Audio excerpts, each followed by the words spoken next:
觉得何穗配不上陈伟霆呢？因为在很多人心中啊，这何穗呢是心机又拜金，大家只看到他身上的争议啊，却忽略了他在国际 T 台上杀出来的实打实的硬核战绩。他和陈伟霆这场结合呢，不是扶贫，而是强强联合。要看懂何穗的底气啊，咱得先看看他的起手牌。1989年呢，何穗呢出生在这个浙江温州的一个普通家庭，她可不是什么天选之女啊，她身高1.78米，却长着一张在当时看来并不高级的脸。这刚入行的时候呢，因为长相不符合主流审美啊，根本就接不到工作，甚至是一度呢沦为到去给这个李咏的《非常6+1》里啊当那个负责砸金蛋的礼仪小姐。咱说这起点够低了吧？但是何穗的狠啊，在于他不认命，他在那个根本就看不到光的小黑屋里啊，默默的去磨练着自己的台步和表现力。转折点呢发生在2011年啊，那一年呢他被时尚教父拉夫劳伦选中，不仅拍了平面广告，更是直接走了开场大秀。这是什么概念啊？对一个亚洲模特而言呢，拿下蓝雪品牌的开场无异于是一战封神，而这儿呢仅仅是他开挂的开始。同年呢，他登上那个所有模特都是梦寐以求的舞台——维多利亚的秘密。他成了继刘雯之后啊第2个登上维密舞台的东方面孔。从2011年到2018年啊，他连续8年从未缺席。他是登上维密次数最多的中国超模，是维密亲闺女般的存在。他那身白到发光的皮肤和那标志性的甜美酒窝呢，成了维密秀场上最独特的一道风景线。在那个国模黄金一代里啊，如果说刘雯是大气磅礴的大表姐，那么何穗呢就是那个把甜美和仙气玩到极致的何仙姑。她的履历呢同样是亮眼到刺目。所以啊，当咱们再回看这个陈伟霆的履历时啊，你会发现呢，这俩人呢简直就是顶配版的门当户对。陈伟霆呢是港圈贵公子啊，家底殷实，在香港呢有陈公子的外号。那哥哥搞船务，姐姐呢在迪拜开公司，他自己呢靠着古剑奇谭大师兄一角呢，在这内地那是一战成名啊，是唱跳演员全能的荷尔蒙男神。而何穗呢，她是国际超模，是连续8年登顶维密的 T 台女王，是靠自己一步步的从砸金蛋小姐拼杀出来的温州老板。这哪里是高攀，这分明就是顶峰相见，强强联合呀。当然呢，我知道会有人说啊，那光有事业有什么用啊？他的人品那可是有黑料的呀。没错啊，这何穗身上的争议啊确实是不少，那咱得拿出来好好去掰扯掰扯。这争议一呢，闪婚假富豪，被盖上豪门妄想症，这恐怕是何穗身上最著名的黑点了。2014年呢，他突然在这微博上啊高调晒出了结婚证，结果呢仅7个月之后呢就火速删博，宣布单身。这紧接着呢就被爆出啊，他那个所谓的富豪老公呢其实就是个空心大老官啊，车房全靠租。这包操作呢直接让他成了全网的笑柄。但咱们换个角度来思考一下啊，一个女人在发现自己被骗婚之后，没有选择隐忍，而是果断止损，火速离婚，抽身离去，这难道不是一种清醒和果断吗？她不是嫁豪门失败，她是遭遇了渣男，并且成功逃离了呀。争议2，综艺耍大牌逼素人下跪，这是她另一个难以洗刷的污点。2018年呢，在这个综艺青春旅社里啊，她因为素人嘉宾迟到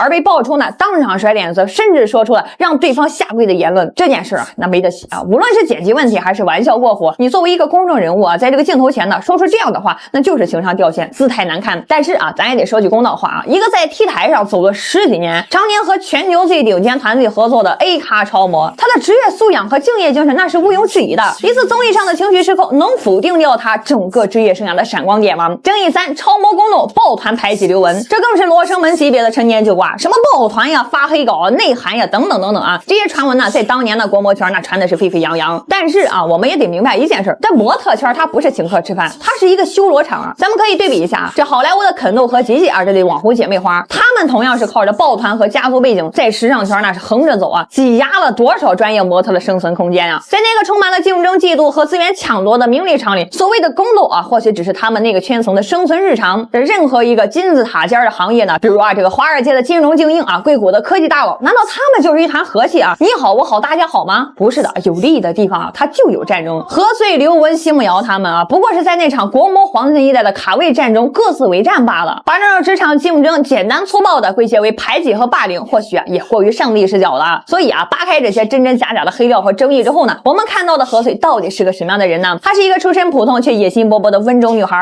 她是一个业务能力能打，连续8年霸屏的维密 T 台女王，她也是一个在感情上栽过跟头，在人际关系上有过瑕疵的活生生的人。她不是一个完美的圣人，但她呢也绝不是一个会攀附的捞女。她有自己的事业，有自己的财富积累，有那份和陈伟霆站在一起时也毫不逊色的国际范儿。而陈伟霆呢，他也不是什么傻白甜啊，他是港圈那个人精遍地的环境里摸爬滚打出来的贵公子，他见识过卑鄙的野心，也经历过阿萨的风雨，他比谁都清楚自己需要一个什么样的伴侣。他最终选择何穗呢，并且在长达4年的地下恋情之后选择和他生下孩子，这恰恰就证明了在这段关系里呢，何穗啊给予他的价值和安全感呢，是那些个白月光前任们给不了的。两人呢同样热爱健身啊，对自律呢有着共同的追求啊，两人呢同样在各自的领域杀到了顶流，在事业上呢可以是强强联合。何穗呢用他那个充满了争议和狠劲儿的前半生生，为自己赢得了一张可以和港圈贵公子平起平坐的牌桌入场券。她或许不是那个最讨喜的天王嫂，但她呢，绝对是那个活得最用力，也是最明白的大女主。